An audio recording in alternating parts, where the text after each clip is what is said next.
again, that's why the Harith is already picked up, and they didn't actually see that angle. Banned out the Grok instead. Rrq, last pick here. Rome, it can really be anything at this point. They have set up for everything. What would be the best choice here for Edok? Would it just be a Cho, clear the wave in the mid lane and get the prio? Go back to your Tig. I was about to say. Edok special. Arashi.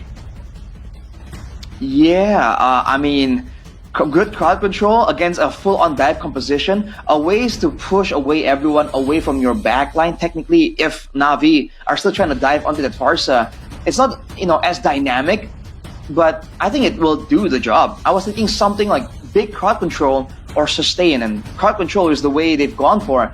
With Edok available to them, I feel like, it's a bit of a no-brainer. We know what Edok can do on this Tig. Well, let's take a look at the draft index, though. Counter index favors Rrq 0.1, but still lineup rating favors Navi. Let's see if Navi can still hold on to the faithful and possibly push us to game number 3. Because if you want to be the best, you gotta beat the best too. It's Navi against Rrq Hoshi in game number 2. Lineup dawn, we go.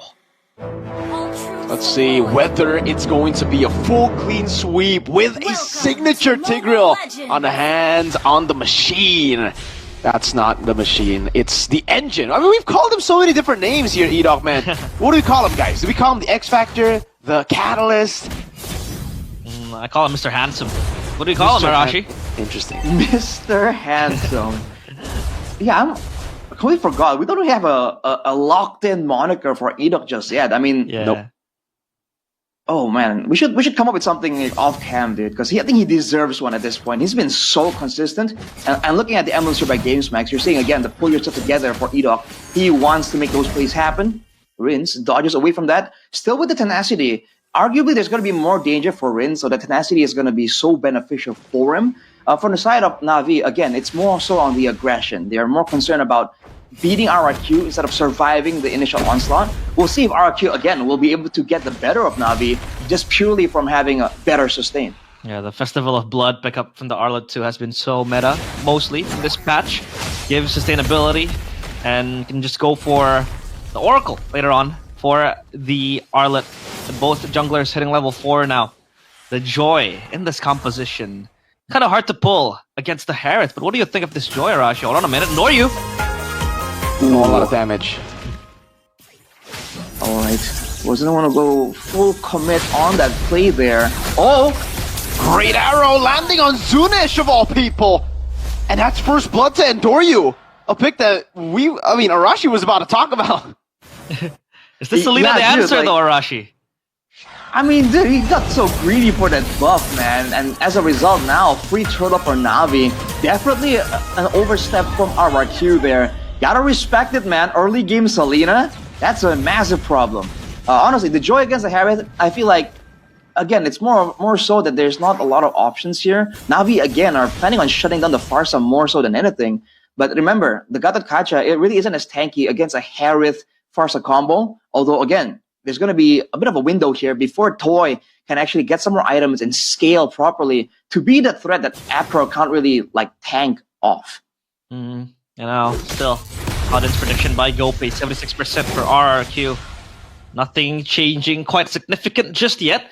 So as of now, the Kings of Kings are still the favorites. But if you take a look at the rotations now coming from Navi, it seems like they are exerting more pressure early on, giving Noryu time and space to just farm up a bunch because he was doing that as Lancelot, but only the turtle was his highlight play. So at least for now, the Joy can kind of dive in constantly to the back, Edok.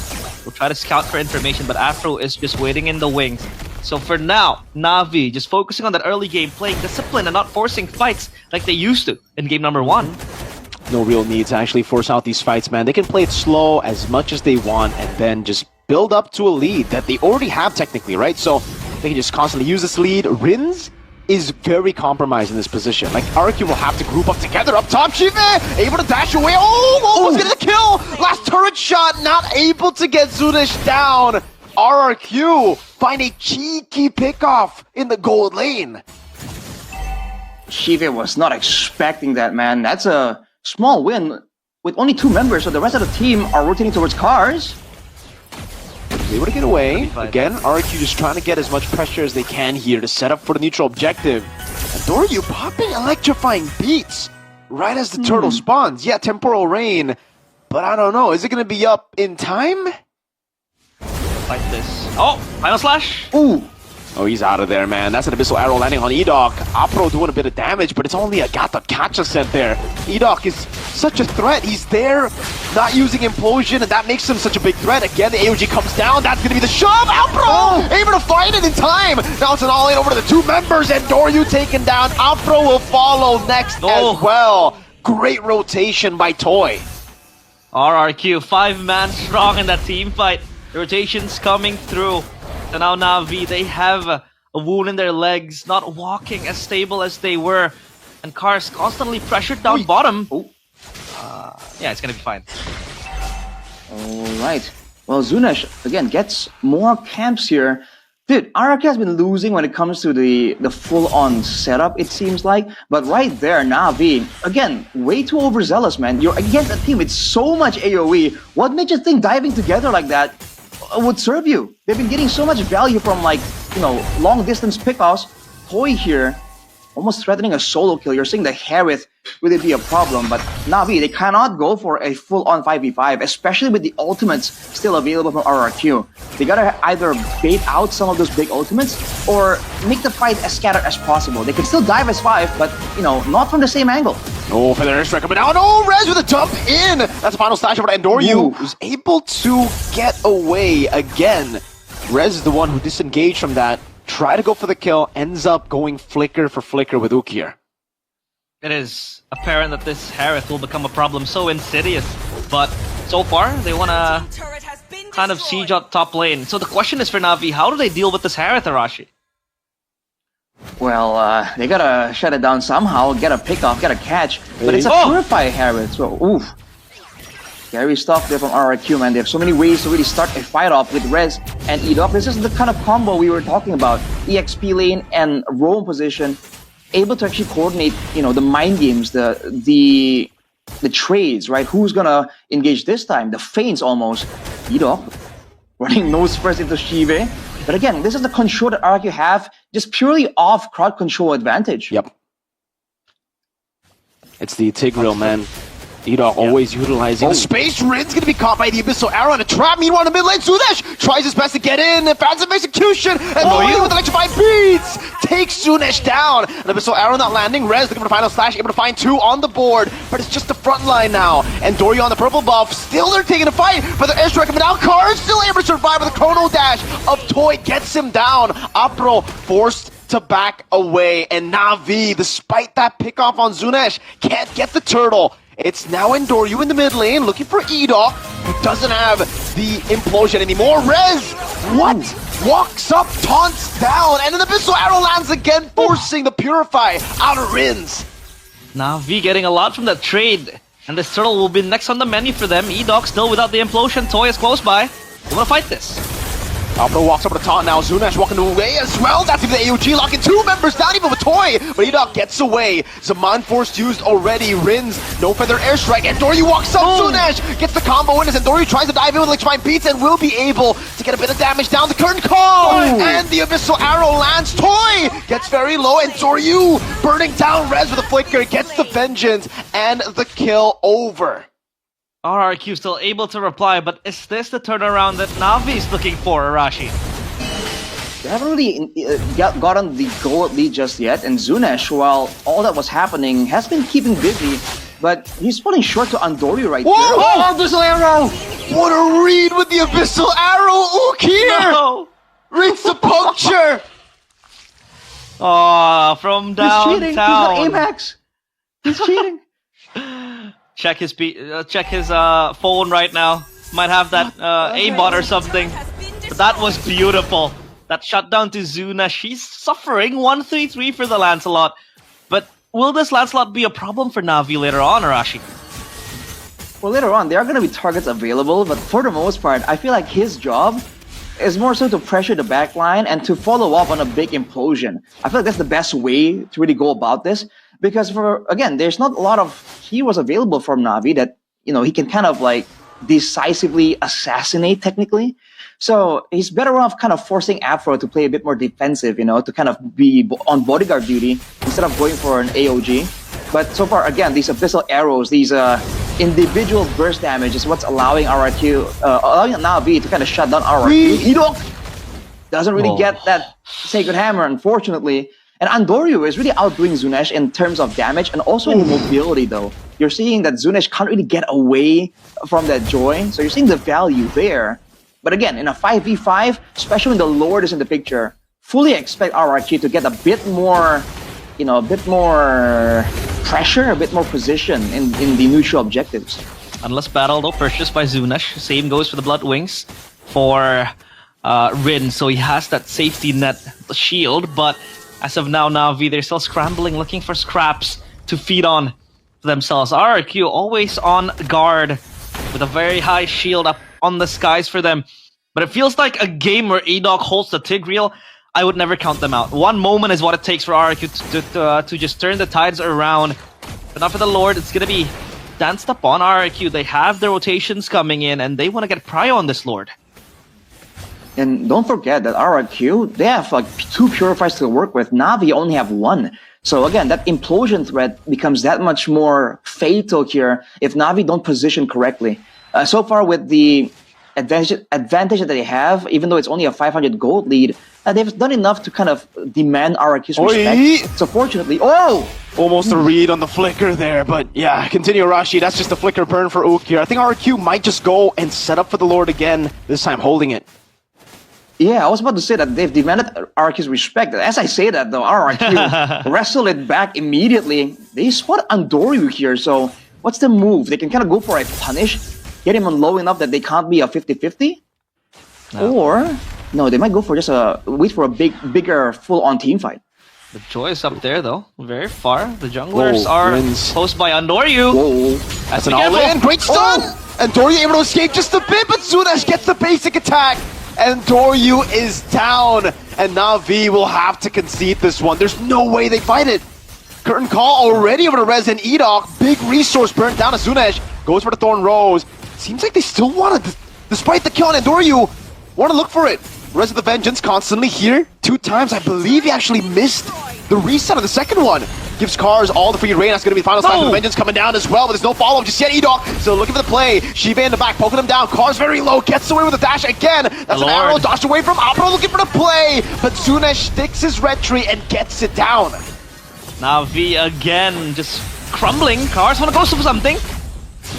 No, couldn't get it. The EOG didn't land. A taunt does, however. Raise! Final flash, bringing the 2 all back. Opera able to dodge away now. Zunesh caught in a very tough spot, but gets away in time. Edok gets the implosion, brings him back over to Toy, but will end up dying as well.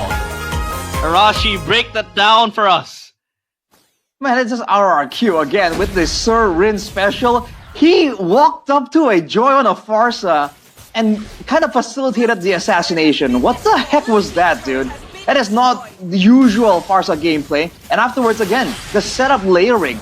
There hasn't been a fight where Edok and Rez have used their ultimates at the same time. So there's just so much danger, so many things to kind of consider. And now look at this. Andoryu is kind of stuck behind enemy lines. He will be able to get out though, but look at what Rrq are able to get off that sequence of events. The big fight, the Lord, the turrets as well. With the vision depleting for Navi, there's going to be less opportunities for Ukir to go for those abyssal arrows as well. So Rrq, they got a lot of value from that, that chain of events. It's a party for the Kings of Kings. And so far, Navi are caged in the second half of their map, their own territory. For Rrq, it's all about the farms. They're able to get the shove down bottom too. So they're able to accelerate. The minions just marching in. But yeah, again, Navi just looking to stabilize things. Now the question is, how do Navi get their own victory here? How do they turn this around, Arashi? They might want to play with the side weave pressure. They tried to do that. That's why Andoryu was kind of all the way up there. But Rrq responded fast. Again, the rotational speed of the wings by wings is allowing them to do so much more. Purple steel as well right there. But Rez, Yeah, all alone. Pops in the final slash. You don't leave her to play again. Apro still holding him down. Rez gets a solo assassination. Cars and Ukir looking for the trade down. Rez taken low, taken down by Ukir. Still Andori waiting in the bush now as Rinz pops in a feather. Airstrike on his on force. Takes Cars down. Even with the vengeance. Andori running him down. Doesn't have enough damage. He knows it. With the Zaman force still there. Decides to clear out in the mid lane. Zunash still there as well. Phantom execution. Walking over to Thorn Rose too. Zunash making a big mistake, but the base is wide open. Ukir and Andoryu, the two new recruits there to fight it. Rinz gets taken down by the turret. Ukir looking to clear. Andoryu very low. Still Toy jumps in again, saves the game. 2 seconds for Shive. A big cannon minion still alive, but Shive gets up in time to stop Rrq from taking the game away. Navi still holding on a thin thread. Rrq, their celebrations halted because the minion, that cannon minion actually, did not push further. So now Navi, they have to reset. But how long can they hold Arashi? In theory, right, if they really get the ball rolling, they can only rely on Shive still to go for wave clear. So this composition off the bat doesn't really have the best clear.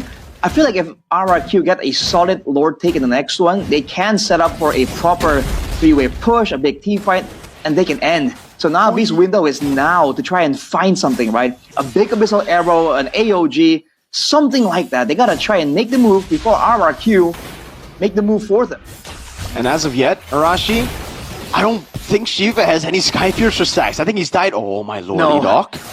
That's a great position here, and Rrq are holding on to Lord, so it's a forced error over to Navi. They have to make a move. They go in. That means Edok has free reign to flank all of them. The missile arrow lands on Rez. That might be the taunt. Yes, it's a full lockdown over to Rez. That's the first Skypiercer stack taken away. As Edok comes in with the implosion. No, he actually holds on to it. Gets the implosion, but Purify comes in as Noryu is able to escape with the Blood Wings. Now gets taken out by Zunesh. Cars and Shive up against 3. Edok taken low. That's a Thorn Rose by Zunesh, and the Lord was taken by Navi, which gives them a bit more space to breathe. A steal for Andoryu, a steal for Navi. Do they get that Lord for themselves? But obviously this Lord won't be able to achieve much things because Zunash is there to respond. But Arashi, that was an insane turn from Navi. Hold up. They gotta play with this. Zunesh pops in everything. He's used all his resources. 1v1. He gets the puncture away, and that's about it. Navi, yes, cannot do anything with the Lord. They're able to delay the game a bit more. Here's the replay here by the official tournament smartphone, the Samsung Galaxy S25 series.